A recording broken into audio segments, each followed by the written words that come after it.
वक्त दिखाई नहीं देता है पर बहुत कुछ सिखा देता है। कहता है दोस्त कि वक्त दिखाई नहीं देता है पर बहुत कुछ दिखा देता है।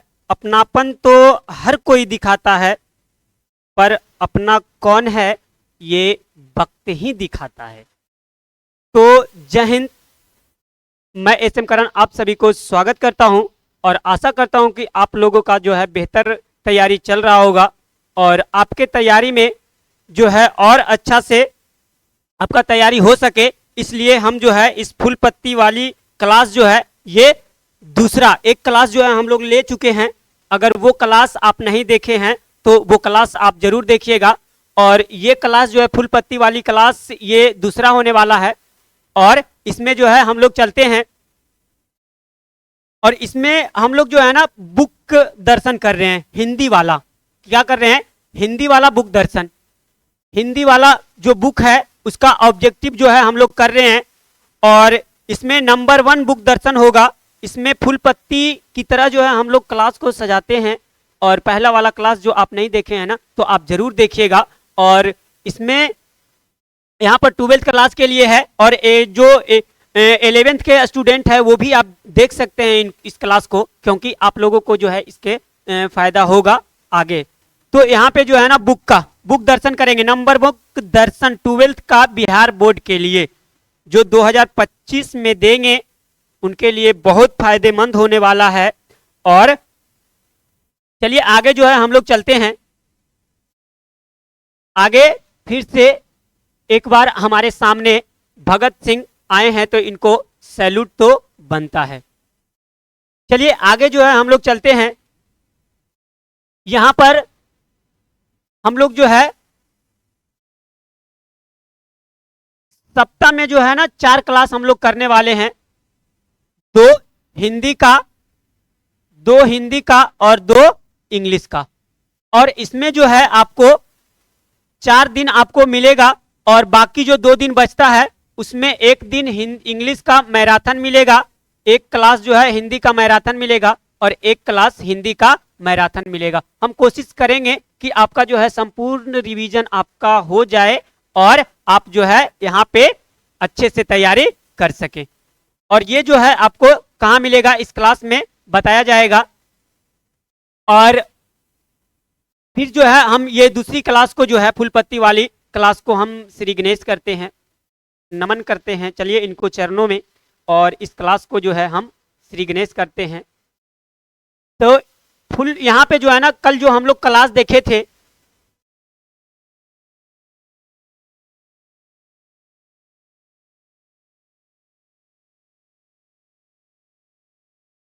इसमें हम लोग जो है ना देखते हैं कि इसका पहले 10 गो क्वेश्चन हम लोग करेंगे और ये 10 क्वेश्चन जो है आपका कितना सही होता है कमेंट बॉक्स में जरूर बताइएगा कि आपका क्या क्वेश्चन जो है यहाँ पर सही हुआ। तो पहला देखिए, संवाद में सबसे महत्वपूर्ण क्या होता है? संवाद में सबसे महत्वपूर्ण क्या होता है? तो आप लोग जरूर बताएंगे। संवाद में सबसे महत्वपूर्ण क्या होता है?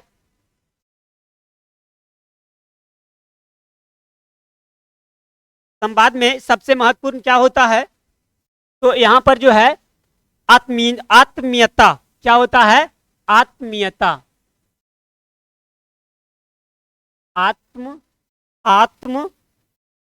आत्मीयता क्या होता है संवाद में? आत्मीयता। रेल का विकट खेल किसकी रचना है? रेल का विकट खेल किसकी रचना है? तो ये जो है बाल कृष्ण भट्ट, बालकृष्ण भट्ट। और राइफल्स, यहाँ पे सिख राइफल्स के जमादार लहना सिंह का नंबर कितना है? तो कितना है? 77। कितना है? 77।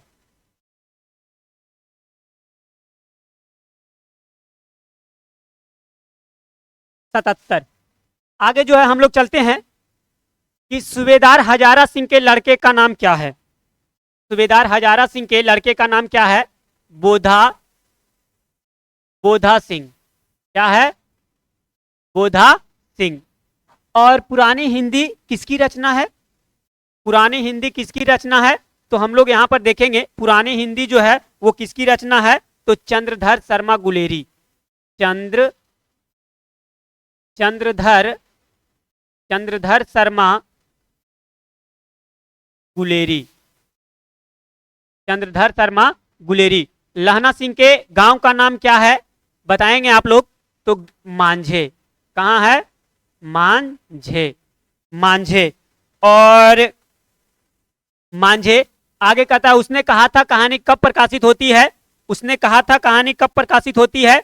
हम पहले वाले क्लास में बताए थे आपको 1900 कब? 1915 में। कब होता है? 1915। 1915 में। राम रमोवल का अर्थ क्या होता है? तो चार, इसमें क्या होता है? चार लोगों से चार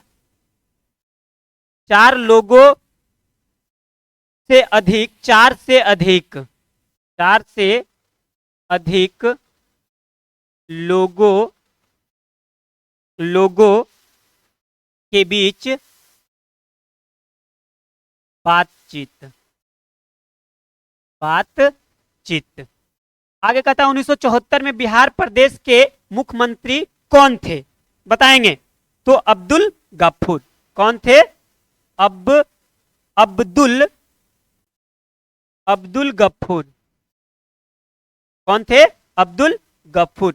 और लास्ट बचता है फ्री प्रेस के मालिक कौन थे? तो फ्री प्रेस के मालिक सदानंद। कौन थे? सदानंद जी।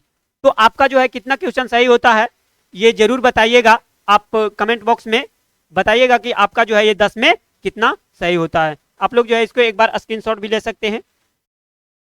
चलिए हम लोग जो है ये इसी तरीका से देखने वाले हैं, क्योंकि आज का जो क्लास होगा वो अगले क्लास में जो है उसका 10 क्वेश्चन को हम लोग टेस्ट करेंगे। और आप लोग जो है थोड़ा सा मेहनत जरूर कीजिएगा, अच्छे से अगर देखिएगा तो यहाँ पर जो है आप बना लीजिएगा। चलिए नेक्स्ट क्वेश्चन की ओर जो है हम लोग चलते हैं। पहला क्वेश्चन, ये फुल पत्ती वाली पहला क्वेश्चन क्या कहता है कि कौन सी कृति रामधारी सिंह दिनकर की लिखी हुई है? बताएंगे कौन सी कृति रामधारी सिंह दिनकर की लिखी हुई है? तो हम लोग जो है यहां पर देखेंगे कि सुखमय जीवन किसकी है? सुखमय जीवन गुलेरी जी। इनके गुलेरी जी। गुलेरी जी की अगर बात आते हैं तो पुरानी हिंदी। कौन? पुरानी हिंदी के रचनाकार कौन है? तो गुलेरी जी। आगे जो है ना पूरा तत्व आपसे पूछेगा, पूरा तत्व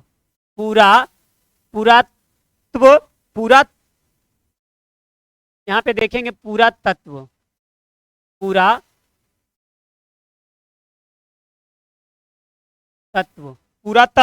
और एक क्या है? भारतवर्ष। क्या है? भारतवर्ष। यहाँ पे हम लोग देखेंगे कि सुखमय जीवन जो है वो किनकी रचना है? सुखमय जीवन किनकी रचना है? तो सुखमय जीवन गुलेरी जी का है। किनका है? गुलेरी जी का है।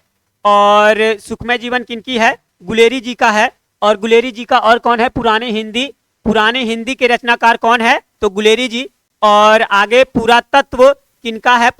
तो ये भी गुलेरी जी का है। और भारतवर्ष किसका है? ये भी गुलेरी जी का है। रिकंस्ट्रक्शन ऑफ इंडियन पॉलिटी जो है ये किनका है? ये अगले क्लास में जो है ना आप लोगों को हम बताए थे कि रिकंस्ट्रक्शन ऑफ इंडियन पॉलिटी के लेखक कौन है? तो जयप्रकाश नारायण। कौन? जयप्रकाश नारायण। आगे जो है हम लोग देखेंगे कि नूतन ब्रह्मचारी जो है ये किनका है? तो ये बाल कृष्ण भट्ट के हैं। बाल कृष्ण भट्ट किनकी है? बाल कृष्ण भट्ट के हैं।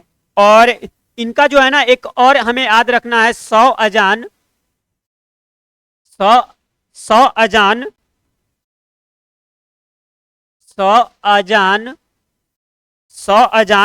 एक सुजान। 100 अजान एक सुजान। और एक और यहाँ में याद रखना है गुप्त बैरी। क्या याद रखना है? गुप्त बैरी। गुप्त बैरी, गुप्त बैरी किनकी रचना है? तो ये भी बालकृष्ण भट्ट के है। और शुद्ध कविता जो है यहाँ पर देखते हैं कि शुद्ध कविता की खोज कौन है? तो रामधारी सिंह दिनकर। कौन है? रामधारी सिंह दिनकर। और यहाँ पर कुरुक्षेत्र भी कौन है? ये भी जो है रामधारी सिंह दिनकर का है।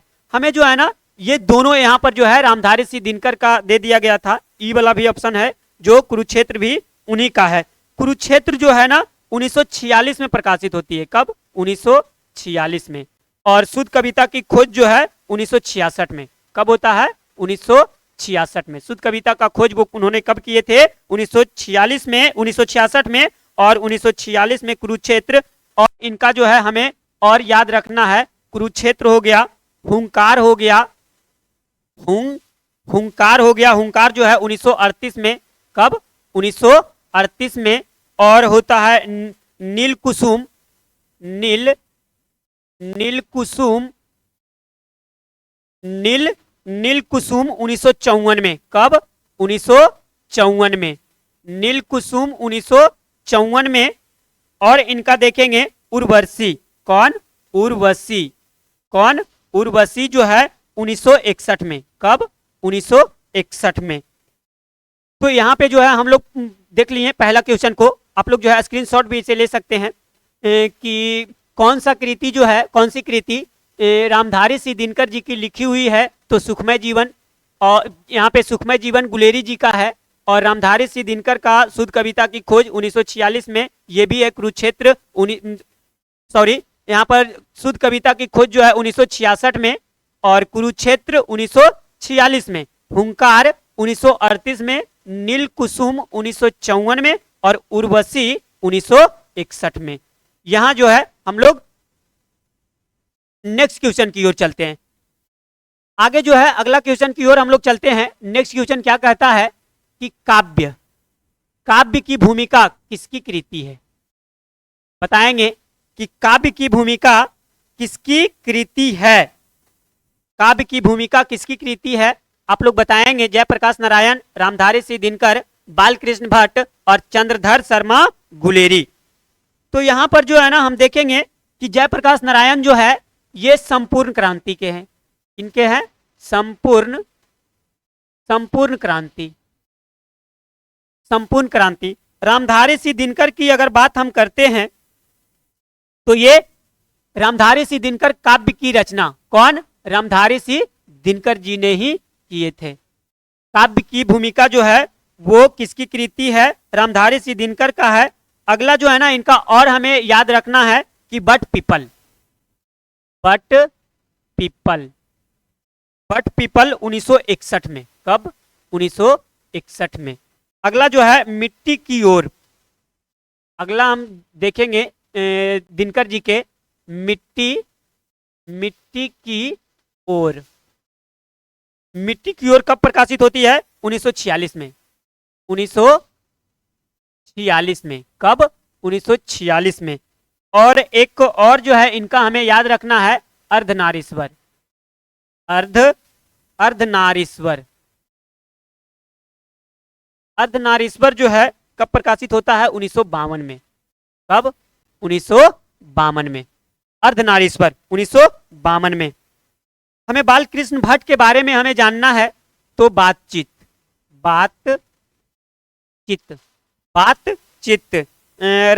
रसातल,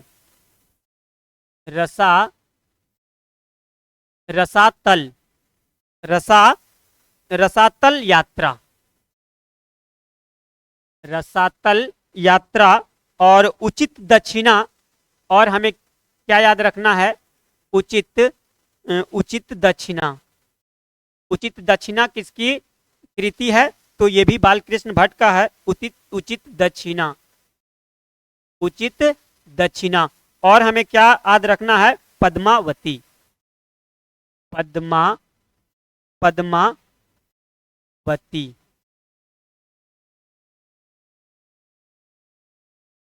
पद्मावती। और चंद्रधर शर्मा गुलेरी जी की बात करते हैं। चंद्रधर शर्मा गुलेरी जी की बात करते हैं तो चंद्रधर शर्मा गुलेरी जी का बुद्धू का कांटा। हमें क्या याद रखना है?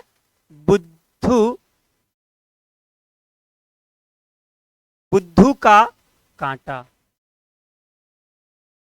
और हमें क्या याद रखना है? और उसने कहा था। और चंद्रधर शर्मा गुलेरी जी, और उसने कहा था। और हमें क्या? देव नाम प्रिय। और हमें क्या याद रखना है? देव देवना देव देवा नाम प्रिय। देवा नाम प्रिय। और हमें क्या याद रखना है? तो यहां पर हम लोग की काव्य की भूमिका किसकी कृति है? रामधारी सिंह दिनकर की है। रामधारी सिंह दिनकर की बात करते हैं तो बट पीपल 1961 में, मिट्टी की ओर 1946 में, अर्धनारीश्वर 1952 में। और बालकृष्ण भट्ट की बात करते हैं तो बातचीत कौन? बातचीत, रसातल यात्रा और उचित दक्षिणा और पद्मावती, ये किसकी रचना है? बालकृष्ण भट्ट की है। और चंद्रधर शर्मा गुलेरी की बात करते हैं तो बुद्धू का कांटा और उसने कहा था और देवनाम प्रिय, ये किनकी कृति है? तो चंद्रधर शर्मा गुलेरी जी का है। तो हम लोग जो है नेक्स्ट क्वेश्चन की ओर चलते हैं। अगर आप लोगों को अच्छा लग रहा है क्लास तो ये कमेंट बॉक्स में दिल फेंकना ना भूले, और इसे जो है आप लोग देखिए, मेहनत कीजिए और आगे जो है बढ़ते रहिए। तो दिल जरूर फेंकिएगा ताकि अगला क्लास जो है ना और एनर्जी के साथ हम ले पाए। तो आप लोग जो है दिल कहीं मत लगाइएगा, दिल जो है यहाँ पे क्लास में लगाइएगा। और अगला क्वेश्चन की ओर जो है हम लोग चलते हैं। अगला क्वेश्चन क्या कहता है कि दिनकर जी को किस कृति पर भारतीय ज्ञानपीठ पुरस्कार प्राप्त हुआ था? बताइए। दिनकर जी को किस कृति पर भारतीय ज्ञानपीठ पुरस्कार प्राप्त हुआ था? समाज सेवा के लिए, बुद्धू का कांटा के लिए, संस्कृत के 4 अध्याय, उर्वशी के लिए। बताइएगा। यहां पे जो है हम लोग समझते हैं समाज के सेवा के लिए जो है जयप्रकाश नारायण को मैग्सेसे सम्मान मिला था। समाज के सेवा के लिए जयप्रकाश जी को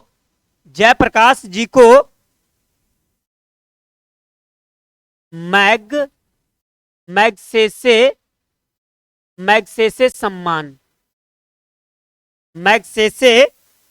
सम्मान 1965 में मिला था। कब मिला था? 1965 में। समाज सेवा के लिए किनको? जयप्रकाश नारायण जी को मैग्सेसे सम्मान 1965 में मिलता है। और आगे हम लोग चलते हैं कि बुद्धू का कांटा जो है ये किसकी रचना है? तो बुद्धू का कांटा जो है ये गुलेरी जी का है। किसका? गुलेरी जी की। इसकी रचना है गुलेरी जी की। संस्कृत के 4 अध्याय। और आगे जो है हम लोग चलते हैं कौन? उर्वशी। यहां पर जो है ना उर्वशी के लिए जो है किसके लिए मिला था? रामधारी सिंह दिनकर जी को किस कृति पर जो है भारतीय ज्ञानपीठ पुरस्कार मिलता है? तो ये उर्वशी पर मिलता है। किस पर मिलता है? उर्वशी पर मिलता है। और संस्कृत के 4 अध्याय के लेखक कौन है? तो ये भी दिनकर जी है। और आगे जो है एक और हमें याद रखना है, साहित्य जो है इस पर, यानी कि इन पर जो है ना संस्कृत के 4 अध्याय पर दिनकर जी को इस पर क्या मिलता है? तो साहित्य अकादमी पुरस्कार मिलता है। ठीक है, दिनकर जी को साहित्य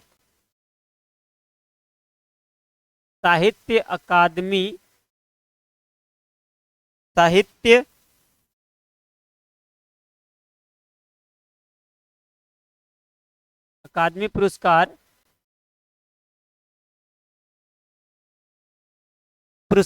मिलता है। संस्कृत के 4 अध्याय पर दिनकर जी को साहित्य अकादमी पुरस्कार मिलता है। और उर्वशी पर जो है दिनकर जी को जो है भारतीय ज्ञानपीठ पुरस्कार मिलता है। हमें जो है ना दिनकर जी के बारे में और कुछ याद रखना है। दिनकर जी के बारे में हारे को हारी नाम, ये किसकी कृति है? हारे हारे को हरि नाम, हारे को हरि नाम, ये किसकी कृति है? तो ये जो है दिनकर जी की है। किसकी है? दिनकर जी की है। हम लोग जो है नेक्स्ट क्वेश्चन की ओर चलते हैं। यहाँ पे आप स्क्रीनशॉट भी ले सकते हैं और बाकी आप जो है ध्यान से देखते चलिएगा और सुनते चलिएगा, आपका जो है रिवीजन होते चला जाएगा। अगला जो है ये इस क्लास का नेक्स्ट क्वेश्चन क्या कहता है कि प्रेमचंद क्या थे? प्रेमचंद क्या थे? कथाकार थे, राष्ट्रकवि थे, लोकनायक थे, क्रांतिकारी थे? बताइए क्या थे? तो यहां पर जो है हम लोग देखते हैं कि प्रेमचंद जो है, प्रेमचंद कथाकार थे। क्या थे? प्रेमचंद कथाकार थे। प्रेमचंद क्या थे? कथाकार थे। और राष्ट्रकवि के रूप में हम किन्हें जानते हैं? तो रामधारी सिंह दिनकर जी को। इनको रामधारी सिंह दिनकर, रामधारी सिंह दिनकर जी को जो है राष्ट्रकवि के नाम से जानते हैं। लोकनायक जो है जयप्रकाश नारायण को बोलते हैं, जयप्रकाश नारायण, जयप्रकाश नारायण जी को। और क्रांतिकारी जो है वो कौन है? भगत सिंह, भगत सिंह। कौन है? भगत सिंह। आगे जो है हम लोग नेक्स्ट क्वेश्चन की ओर चलते हैं। नेक्स्ट क्वेश्चन क्या कहता है? नेक्स्ट क्वेश्चन कहता है कि रामधारी सिंह दिनकर जी का जन्म बिहार के किस जिले में हुआ था? बताइए। बेगूसराय, इलाहाबाद, जयपुर, बलिया और सारण, कुशीनगर। तो यहाँ पे जो है हम लोग देखेंगे कि हमारे रामधारी सिंह दिनकर जी का जो है वो बिहार के किस जिले में होता है? तो बेगूसराय में होता है। कहाँ होता है? बेगूसराय में, बेगूसराय में होता है। इलाहाबाद में जो है वो किनका होता है? इलाहाबाद में बालकृष्ण भट्ट। किनका? बालकृष्ण भट्ट, बालकृष्ण भट्ट। जयपुर में किनका होता है? तो जयपुर में गुलेरी जी का, जयपुर में गुलेरी जी का जन्म होता है। और बलिया और सारण में जो है वो बलिया सारण जयप्रकाश नारायण, जयप्रकाश नारायण, जयप्रकाश नारायण, जयप्रकाश नारायण जी का। और कुशीनगर में जो है वो किनका होता है? कुशीनगर में अज्ञेय जी का होता है। किनका होता है? अज्ञेय जी का जन्म कहाँ होता है? कुशीनगर में होता है। नेक्स्ट क्वेश्चन की ओर जो है हम लोग चलते हैं। नेक्स्ट क्वेश्चन क्या कहता है? यहाँ पे जो है हम लोग देख लिए कि रामधारी सिंह दिनकर जी का जन्म बिहार के किस जिले में हुआ था? तो बेगूसराय में। और इलाहाबाद में किनका होता है? तो बालकृष्ण भट्ट का होता है। जयपुर में गुलेरी जी का होता है। बलिया और सारण में जयप्रकाश नारायण जी का होता है। और कुशीनगर में अज्ञेय जी का होता है। किनका होता है? अज्ञेय जी का होता है। नेक्स्ट क्वेश्चन की ओर जो है हम लोग चलते हैं। नेक्स्ट क्वेश्चन क्या कहता है? नेक्स्ट क्वेश्चन कहता है अर्धनारीश्वर किसका कल्पित रूप है? बताइए। अर्धनारीश्वर जो है वो किसका कल्पित रूप है? अर्धनारीश्वर भिक्षुणी होने का, नारी और पुरुष का, शंकर और पार्वती का, या गांधी जी का, या राक्षसी? हम लोग जो है इसको यहाँ पर 5 ऑप्शन दिया गया है। 5 ऑप्शन को जो है हम लोग देखेंगे क्योंकि हर क्वेश्चन जो है यहाँ पे इंपॉर्टेंट होता है। तो हम लोग जो है यहाँ पर देखेंगे कि भिक्षुणी होने का जो है हम लोग क्यों याद रखेंगे भिक्षुणी होने का? क्योंकि ये अधिकार जो है बुद्ध और महावीर ने, ये जो है भिक्षुणी होने का अधिकार बुद्ध और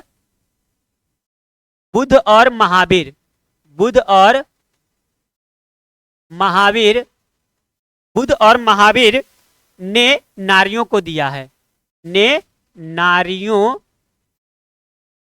को दिया है। आपसे पूछेगा कि बुद्ध और महावीर ने नारियों का कौन सा अधिकार दिया है? तो भिक्षुणी होने का अधिकार दिया है। आगे जो है हम लोग चलते हैं। अगला क्वेश्चन क्या कहता है कि नारी और पुरुष, ये नारी और पुरुष हमें क्यों याद रखना है? क्योंकि ये नारी और पुरुष ये जो है गुण अर्धनारीश्वर में समन्वय है। ये नारी और पुरुष जो है ये गुण जो है, नारी और पुरुष गुण जो है किसमें समाहित है? तो अर्धनारीश्वर में। इसमें अर्धनारीश्वर, अर्धनारीश्वर में समन्वय है। इसमें समन्वय है। आपसे पूछेगा कि अर्धनारीश्वर में जो है वो कौन सा गुण समन्वय है, तो नारी और पुरुष का। किसका? नारी और पुरुष का। हमें जो है इसका अर्धनारीश्वर किसका कल्पित रूप है, तो शंकर और पार्वती का। इनका शंकर और पार्वती का जो है ये रूप है।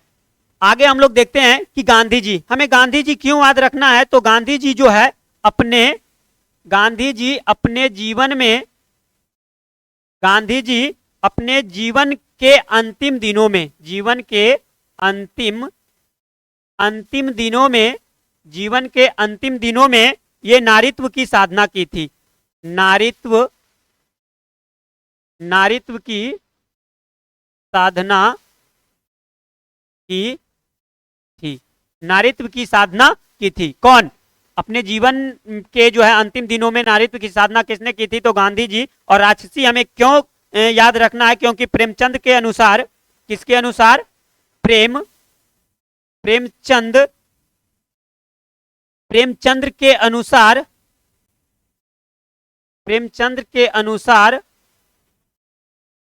प्रेमचंद के अनुसार नारी जब पुरुष के गुण को सीखती है, के अनुसार नारी जब पुरुष के गुण सीखती है,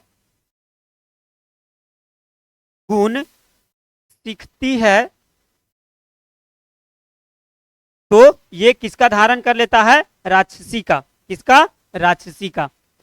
आगे जो है हम लोग चलते हैं, यहाँ पे इस क्वेश्चन को हम लोग देख लिए कि भिक्षुणी होने का जो है अधिकार बुद्ध और महावीर ने नारियों को दिया है। नारी और पुरुष का जो गुण है अर्धनारीश्वर में समन्वय है, और शंकर और पार्वती ये जो है ये कल्पित रूप है। और अगला क्वेश्चन जो है ये क्या कहता है कि गांधी जी जो है अपने जीवन के अंतिम दिनों में नारीत्व की साधना की थी। और नेक्स्ट जो है राक्षसी, इसे हमें क्यों याद रखना है, क्योंकि प्रेमचंद के अनुसार नारी जब पुरुष के गुण सीखती है तो वो राक्षस बन जाती है। क्या बन जाती है? राक्षस बन जाती है। अगला क्वेश्चन की ओर जो है हम लोग चलते हैं, नेक्स्ट क्वेश्चन। और नेक्स्ट क्वेश्चन ये क्या कहता है? नेक्स्ट क्वेश्चन कहता है कि कामनी अपने साथ क्या लाती है? मंदार की हार लाती है, यामिनी की शांति लाती है, पुरुष लाती है, या जीवन का यज्ञ? हमें जो है हर एक ऑप्शन को देखना है, सबको जो है ऑप्शन को हमें डिटेल से समझना है। तो काम जो मंदार की हार है ये नारी जो है नर के बच स्थल का कौन सा हार है? हमसे पूछेगा कि नारी नर के बच स्थल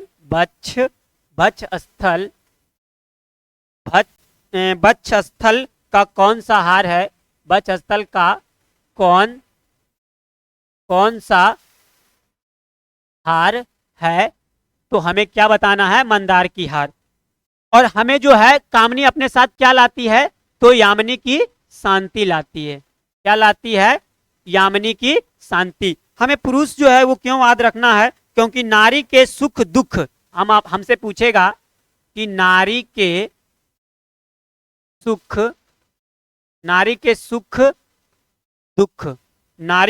सुख दुख और जीवन, नारी के सुख दुख और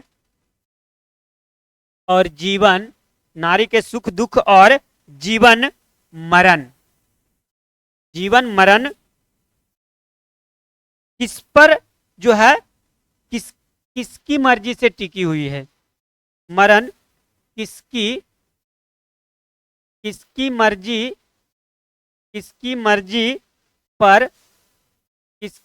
पर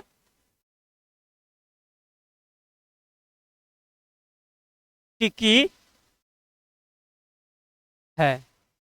तो ये क्या हो जाएगा? पुरुष। आपसे पूछेगा कि नारी के सुख दुख और जीवन मरण किसकी मर्जी पर टिकी है? तो हमें बताना है पुरुष। क्या बताना है?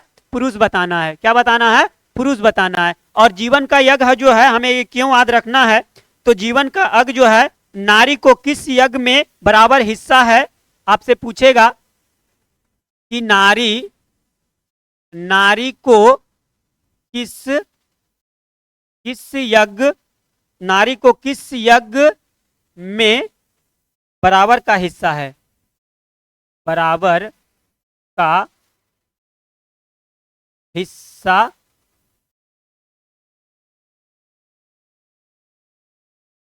है, तो हमें बताना है जीवन का यज्ञ। क्या बताना है? जीवन का यज्ञ बताना है। अगला क्वेश्चन की ओर जो है हम लोग चलते हैं। ये अगला क्वेश्चन क्या कहता है? अगला क्वेश्चन कहता है कि परवस्ता का अर्थ क्या होता है? बताएंगे परवस्ता का अर्थ क्या होता है? परवस्ता का अर्थ क्या होता है? दूसरे के बस में होना, कृषि का आविष्कार, परतंत्र होने पर, या प्रवृत्ति मार्ग। आप लोग बताएंगे कि ये जो है परवस्ता का अर्थ क्या होता है। परवस्ता का अर्थ क्या होता है? तो हम लोग जो है इसे देखेंगे कि ये दूसरे के बस में होना। परवस्ता का अर्थ जो होता है ये क्या होता है? दूसरे के बस में होना, दूसरे के बस में होना। अगला जो है कृषि का आविष्कार। नारी की आपसे पूछेगा अगर कि नारी की पराधीनता, नारी की पराधीनता कब आरंभ हुई? कब आरंभ हुई? तो हमें बताना है कृषि का आविष्कार हुआ तब। परतंत्र होने पर, अगर इसे हमें क्यों याद रखना है? परतंत्र होने पर जब आपसे पूछेगा कि नारी कब अपना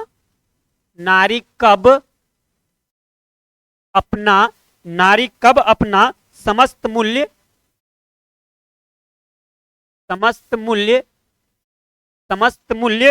भूल गई, तो परतंत्र होने पर। आगे जो है ना प्रवृत्ति मार्ग, हमें क्यों याद रखना है? आपसे अगर पूछेगा कि गृहस्थ जीवन आपसे पूछेगा कि गृहस्थ जीवन की स्वीकृति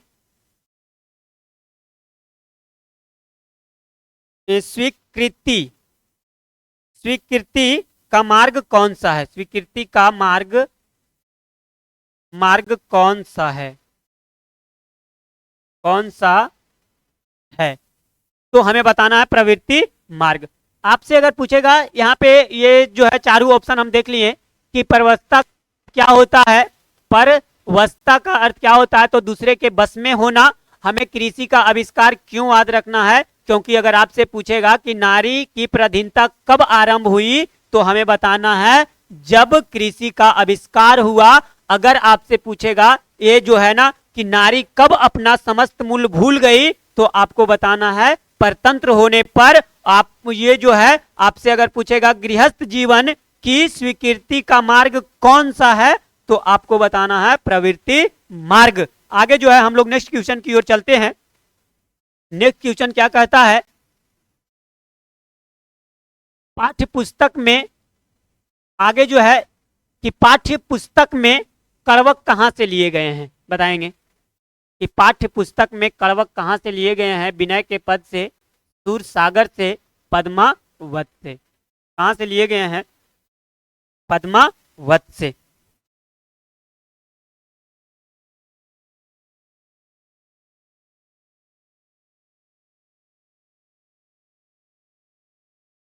ये विनय के पद से, ये जो है ना विनय का पद, ये किसकी रचना है? तो तुलसीदास की।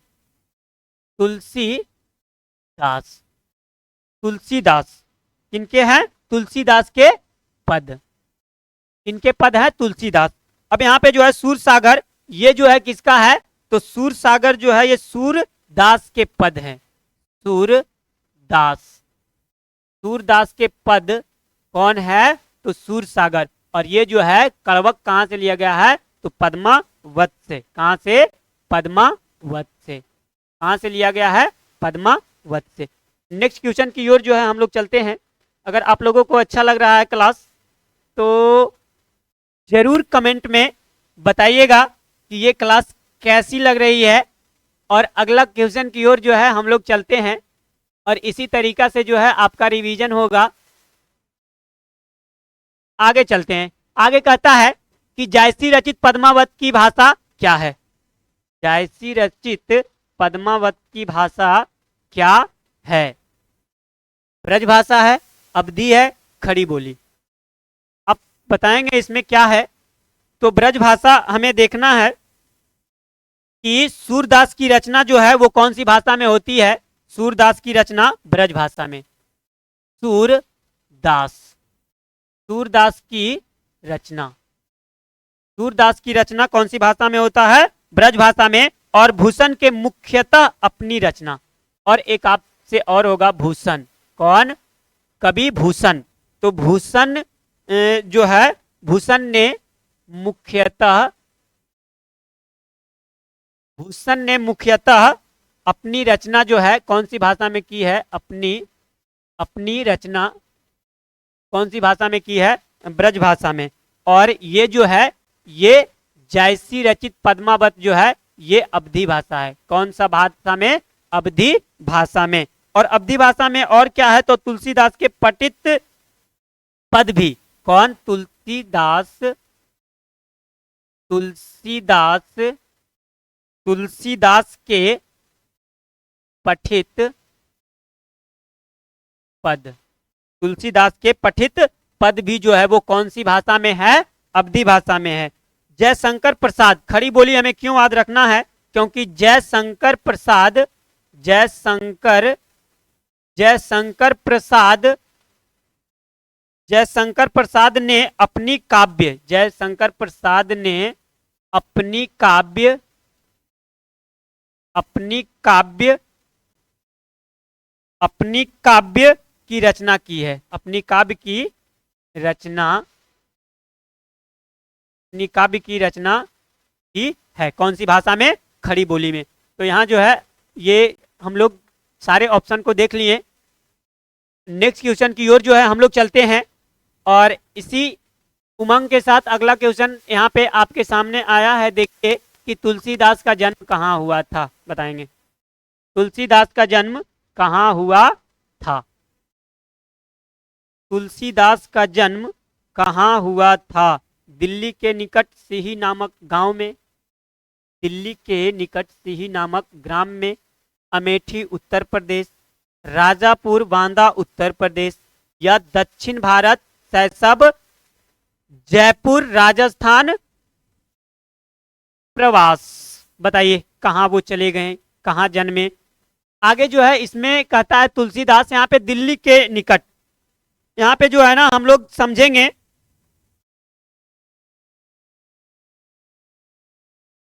कि दिल्ली के निकट सिही नामक ग्राम में जो है ये किनका जन्म होता है? तो सूरदास के होता है। किनका होता है? सूरदास।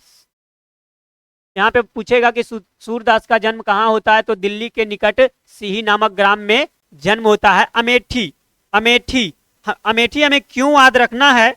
क्योंकि अमेठी में जो है ये जायस कब्र अमेठी, क्या? जायस कब्र अमेठी, जायस कब्र अमेठी कहाँ? उत्तर प्रदेश, उत्तर प्रदेश। यहां जो है किनका जन्म होता है? तो मलिक मोहम्मद जैसी का। इनका होता है मलिक, मलिक मोहम्मद, मोहम्मद जायसी का जन्म होता है। कहाँ होता है? अमेठी उत्तर प्रदेश में, जायस कब्र अमेठी में उत्तर प्रदेश में मलिक मोहम्मद जायसी का जन्म होता है। और राजापुर बांदा उत्तर प्रदेश में जो है तुलसीदास जी का जन्म होता है। कहाँ होता है? राजापुर बांदा। कहाँ होता है? राजापुर बांदा उत्तर प्रदेश में तुलसीदास जी का जन्म होता है। और दक्षिण भारत शैशव और जयपुर राजस्थान जो है प्रवास किए थे, ये कौन किए थे? नाभादास। कौन किए थे? नाभादास। कौन किए थे? नाभादास। हम लोग जो है नेक्स्ट क्वेश्चन की ओर चलते हैं। इसी तरीका से हम लोगों का रिवीजन होते रहेगा और आपके एग्जाम आते आते जो है हम पूरा बुक दर्शन आपको करवा देंगे। पूरा बुक दर्शन और पूरा ग्रामर दर्शन सब हो जाएगा। चलिए इसमें कहता है मलिक मोहम्मद जैसी का जन्म कब हुआ था, बताएंगे। अनुमानतः 1492, अनुमानतः 1478, अनुमानतः 1543, अनुमानतः 1570 बताएंगे। तो यहां जो है हम लोग ये 1492 में जो है ये मृत्यु होता है। मलिक मोहम्मद जैसी का जन्म जो है वो कब होता है? 1492 में। ये जो है 1492 में मलिक मोहम्मद जैसी का क्या होता है? जन्म होता है। क्या होता है? मलिक मोहम्मद जैसी का जन्म होता है। और 1478 में जो है 1478 में क्या होता है? तो सूरदास, किनका जन्म होता है? सूरदास, सूरदास का। और 1543 में तुलसीदास, कौन? तुलसीदास। 1543 में कौन? तुलसीदास। और 1570 में नाभादास, कौन? नाभादास, कौन? नाभादास। अब यहां पे जो है हम लोग देखते हैं कि मलिक मोहम्मद जैसी का मृत्यु कब होता है? मलिक मोहम्मद जैसी का मृत्यु, मलिक मोहम्मद जैसी का मृत्यु कब होता है? 1548, 1548 में। और सूरदास का मृत्यु कब होता है? सूरदास का मृत्यु कब होता है? तो 1583, सॉरी 1583 कब होता है? 1583। और तुलसीदास का मृत्यु कब होता है? तुलसीदास का मृत्यु कब होता है? तो 1623 में। कब होता है? 1623 में। और नाभादास का मृत्यु कब होता है? नाभादास का मृत्यु कब होता है? तो 1600 तक वर्तमान, इसमें लिखा हुआ है 1600 तक वर्तमान, 1600 तक वर्तमान। पद्मावत जो है अगला जो है क्वेश्चन में हम लोग चलते हैं, नेक्स्ट क्वेश्चन की ओर हम लोग चलते हैं कि पद्मावत किसकी रचना है? पद्मावत किसकी रचना है? तो पद्मावत जो है ये मलिक मोहम्मद जैसी की, किसकी है? मलिक मोहम्मद जैसी की। पद्मावत किसकी रचना है? मलिक मोहम्मद जैसी की, मलिक मोहम्मद जैसी की। हम लोग जो है आगे देखेंगे कि सूरदास, सूरदास जो है वो कौन सा लिखे हैं? तो सूरसागर। क्या लिखे हैं? सूरसागर, सूरसागर, सूरसागर। क्या लिखे हैं? सूरसागर लिखे हैं। और साहित्य लहरी, साहित्य लहरी। क्या लिखे हैं? साहित्य लहरी। नाभादास की बात करते हैं तो भक्तमाल, भक्तमाल। क्या लिखे हैं? भक्तमाल लिखे हैं। अष्टायाम, अष्टायाम। क्या लिखे हैं? अष्टायाम। और तुलसीदास की बात करते हैं तो राम लला नहछु, राम, राम लला, राम लला नहछु, राम लला नहछु। और क्या? वैराग्य संदीपनी। क्या? वैराग्य संदीपिनी, संदीपिनी, वैराग्य संदीपनी। और क्या लिखे हैं? बरबय रामायण, बरबय रामायण, बरबय रामायण। तो इतना जो है हमें याद रखना है। आगे जो है हम लोग चलते हैं नेक्स्ट क्वेश्चन की ओर। नेक्स्ट क्वेश्चन क्या कहता है कि जायसी ने अपनी आंख की उपमा किससे की है? जायसी ने अपनी आंख की उपमा किससे की है? दर्पण से, प्रेम खयानक काव्य परंपरा से, प्रेम मार्गी शाखा से, या मिर्गावती से, या सूफी कवि से? बताएंगे। इसमें जो है आपको 4-5 ऑप्शन दिया गया है। सारे ऑप्शन को हम लोग जरूर देखेंगे। अगर क्लास अच्छा लग रहा है तो आप जरूर कमेंट में दिल मारकर फेंकिएगा, ताकि अगला क्लास जो है हम आप लोगों को पूरा दिल दिमाग से ले। तो यहाँ पे जो है ये जायसी ने अपनी आंख की उपमा किससे की है? आप लोग बताएंगे। तो इसमें जो है ना दर्पण से की है। किससे की है? दर्पण से। जायसी अपनी आंख की उपमा किससे की है? दर्पण से की है। हम लोग जो है आगे क्यों याद रखेंगे? प्रेमाख्यानक काव्य परंपरा हमें क्यों याद रखना है? आपसे पूछेगा कि प्रेमाख्यानक काव्य परंपरा के कवि जो है वो कौन है? परंपरा के कवि, के कवि के कवि कौन है? तो मलिक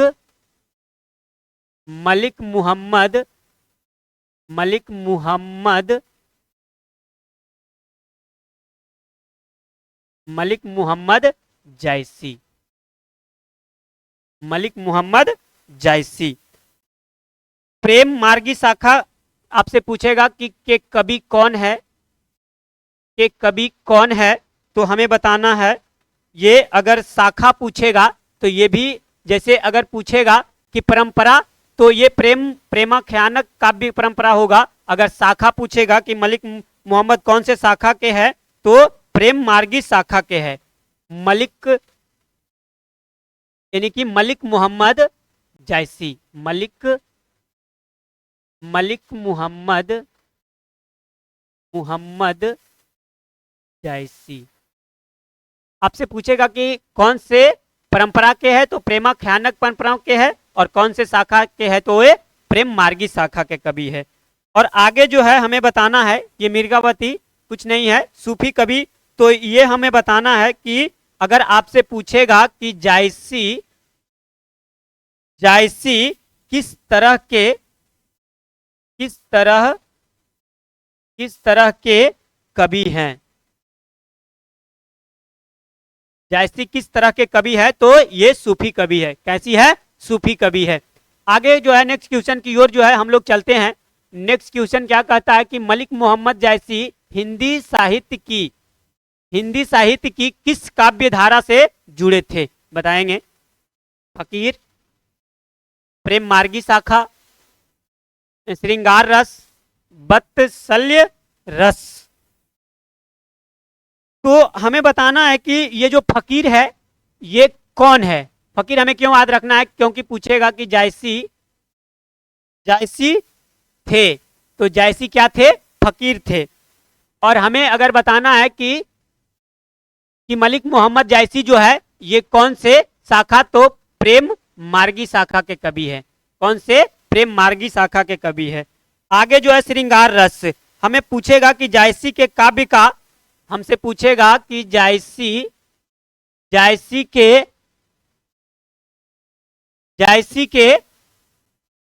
के काव्य का मुख्य रस क्या है? तो श्रृंगार रस है। अगर आपसे पूछेगा कि हमें वत्सल्य रस क्यों याद रखना है, पूछेगा कि सूरदास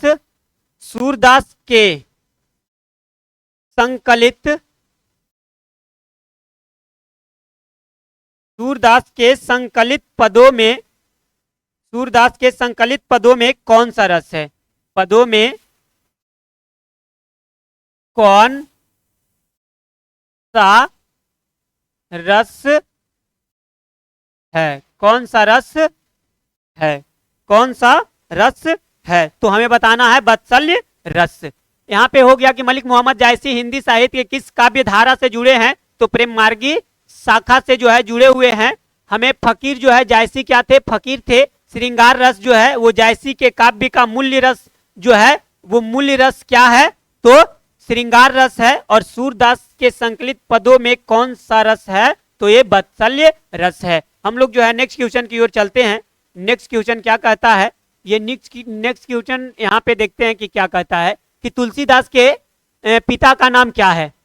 वल्लभाचार्य, मलिक शेख ममरेज, आत्माराम दुबे, स्वामी अग्रदास। बताएंगे कि ये क्या है। अगला जो है हमें, ये तुलसीदास के पिता का नाम आत्माराम दुबे है। क्या है? आत्माराम दुबे। आत्माराम दुबे कौन है? आत्माराम दुबे। तो हमें जो है स्वामी अग्रदास से क्यों याद रखना है? क्योंकि ये नाभादास के दीक्षा गुरु हैं। कौन है? नाभादास के दीक्षा गुरु। नाभादास के दीक्षा गुरु। आगे जो है हमें ये आगे वल्लभाचार्य क्यों याद रखना है? क्योंकि वल्लभाचार्य जो है ये सूरदास के दीक्षा गुरु है। किनके हैं? सूरदास के दीक्षा दीक्षा गुरु है। और मलिक ममरेज जो है मलिक मोहम्मद जायसी के हैं। किनके हैं? मलिक मोहम्मद जायसी के, मलिक शेख ममरेज, मलिक मोहम्मद जायसी। आगे जो है हम लोग यहाँ पे नेक्स्ट क्वेश्चन की ओर चलते हैं। नेक्स्ट क्वेश्चन क्या कहता है? नेक्स्ट क्वेश्चन कहता है कि नाभा नाभादास का निधन कब हुआ था? नाभादास का निधन कब हुआ था? तो यहाँ पे जो है ना 1583, 1623, 1600 तक वर्तमान, 1548 अनुमानता। तो नाभादास का जो है ये 1600 तक वर्तमान, क्या हो जाएगा? 1600 तक वर्तमान। कब इनका मृत्यु होता है? 1600 तक वर्तमान। और 1543 में जो है किनका मृत्यु होता है? सूरदास का। किसका होता है? सूरदास। और 1623 में तुलसीदास। किनका होता है? तुलसीदास। तुलसीदास। और 1548 में किनका? जायसी। किनका होता है? जायसी का। नेक्स्ट क्वेश्चन की ओर जो है हम लोग चलेंगे। नेक्स्ट क्वेश्चन क्या कहता है? नेक्स्ट क्वेश्चन क्या कहता है कि जायसी ने रत्नसेन एवं पद्मावत की कथा को किसके द्वारा सींचा है? तो समुद्र की भांति, नेत्रदोष, अपने आंसुओं से, या कंचन गिरी से। ये टोटल जो है आपके बुक से रिलेटेड ही ऑप्शन लिया गया है। तो यहां पर जो है ये पद्मावत जो है किसके द्वारा सींचा है? तो ये जो है ना इसका आंसर हो जाएगा अपने आंसुओं से। किससे सींचा है? अपने आंसुओं से। किससे? अपने आंसुओं से। ये कंचनगिरी हमें क्यों याद रखना है? तो कंचनगिरी जो होता है ये सुमेरु, सुमेरु का पर्याय। क्या होता है? सुमेरु का पर्याय क्या होता है? कंचनगिरी होता है। और आगे जो है नेत्रदोष, ये हमें क्यों लिखना, याद करना है? क्योंकि आपसे पूछेगा जायसी, जायसी नेत्र, जायसी नेत्र दोष होते हुए भी, जायसी नेत्र दोष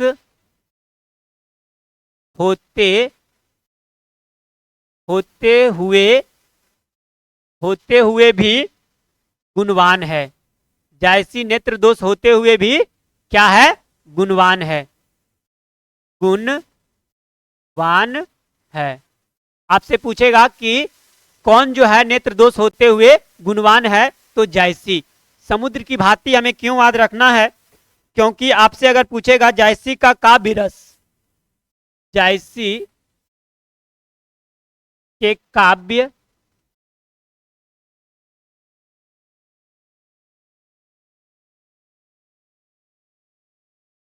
जायसी के काव्य, जायसी के काव्य, काव्य किस प्रकार गंभीर है? काव्य, काव्य किस प्रकार गंभीर है? किस प्रकार गंभीर एवं व्यापक है? गंभीर एवं व्यापक है। तो हमें बताना है समुद्र की भांति। कैसे बनाना है? समुद्र की भांति। आपसे पूछेगा कि जायसी के काव्य किस प्रकार गंभीर एवं व्यापक है? तो समुद्र की भांति। नेत्र दोष होते हुए भी कौन गुणवान है? तो जायसी। कौन गुणवान है? जायसी। और यहाँ पे जायसी ने रत्नसेन एवं पद्मावती की कथा को किसके द्वारा सींचा है? तो अपने आंसुओं से। और कंचनगिरी क्यों याद रखना है? क्योंकि सुमेरु का पर्याय होता है। क्या होता है? सुमेरु का पर्याय होता है। अगला क्वेश्चन की ओर जो है हम लोग चलेंगे। अगला क्वेश्चन क्या कहता है? अगला क्वेश्चन कहता है कि सूरदास किस मार्ग में दीक्षित हुए? सूरदास किस मार्ग में दीक्षित हुए? पुष्टि मार्ग, यहां देखेंगे पुष्टि मार्ग, कृष्णा स्त्री, प्रेम मार्गी शाखा, वत्सल्य रस। तो यहां पे जो है कौन से मार्ग में दीक्षित हुए थे, तो ये पुष्टि मार्ग में हुए थे। इसमें हुए थे, पुष्टि मार्ग में हुए थे।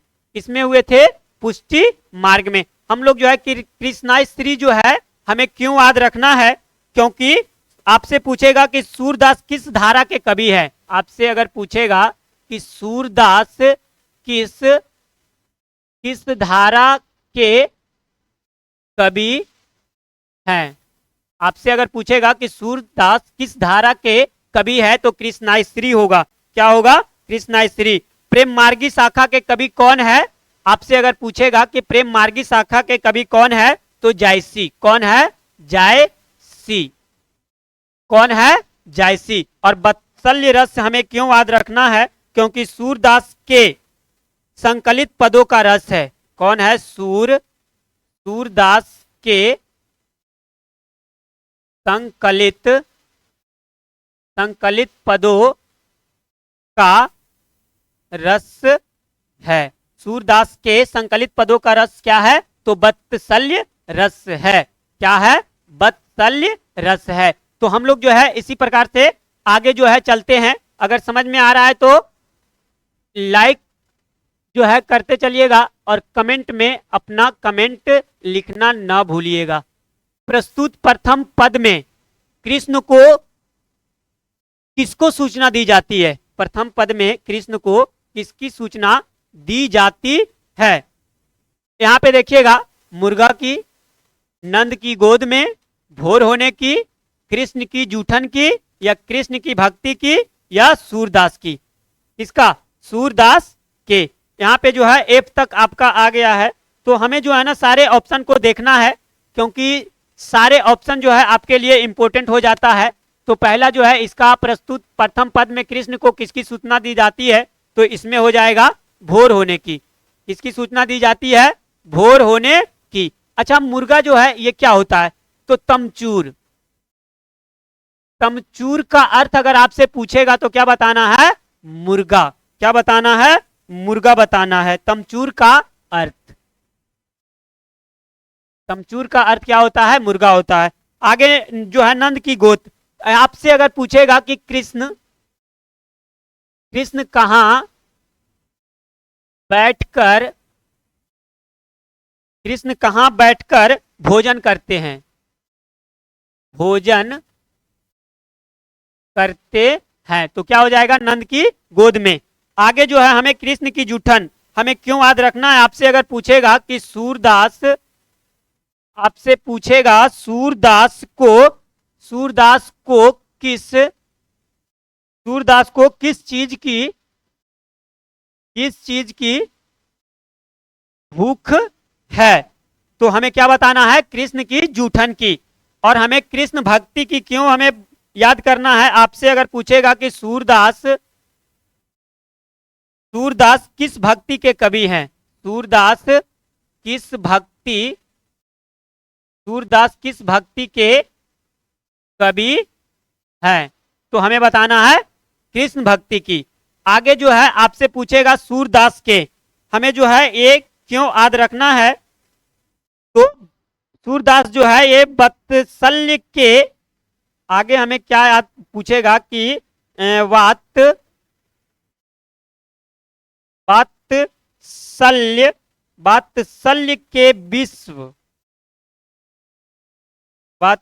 के विश्व में अद्वितीय, वात्सल्य के विश्व में अद्वितीय कवि कौन है? अद्वितीय कवि कौन है? अद्वितीय कवि कौन है? तो हमें क्या बताना है? सूरदास। क्या बताना है? सूरदास। और आपसे अगर एक क्वेश्चन और यहां पे पूछ लिया जाए कि कन्या का अर्थ क्या होता है, आपसे अगर पूछ लिया जाए कन्या का अर्थ, कन्या का अर्थ क्या होता है, तो हमें क्या बताना है? गोद। आपसे अगर पूछेगा कि कन्या का अर्थ क्या होता है, तो हमें क्या बताना है, गोद। क्या बताना है, गोद। यहाँ पे तमचूर का अर्थ क्या होता है, मुर्गा। नंद की गोद में, कृष्ण कहाँ बैठकर भोजन करते हैं, तो नंद की गोद में। और प्रथम पद में जो है कृष्ण को किसकी सूचना दी जाती है, तो भोर होने की। और आपसे अगर पूछेगा कन्या का अर्थ क्या होता है, तो गोद बताना है। और कृष्ण की जो है यहाँ पे आपसे पूछेगा कि सूरदास को किस चीज की भूख है, तो कृष्ण की जूठन की भूख है। आपसे पूछेगा सूरदास किस भक्ति के कवि हैं, तो कृष्ण भक्ति के कवि है। अगर आपसे पूछेगा कि वत्सल्य के विश्व में अद्वितीय कवि कौन है, तो सूरदास है। कौन है, सूरदास। नेक्स्ट अगले जो है हम लोग चलते हैं। नेक्स्ट जो है, अब हम लोगों का क्वेश्चन समाप्त हो गया है।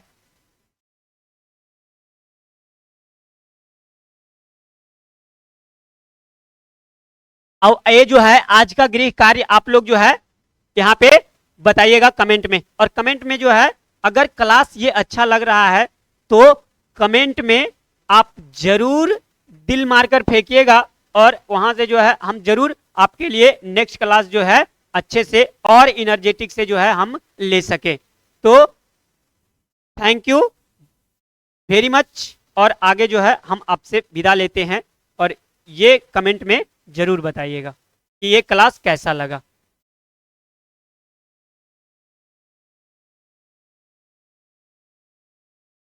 स्टॉप कर दें।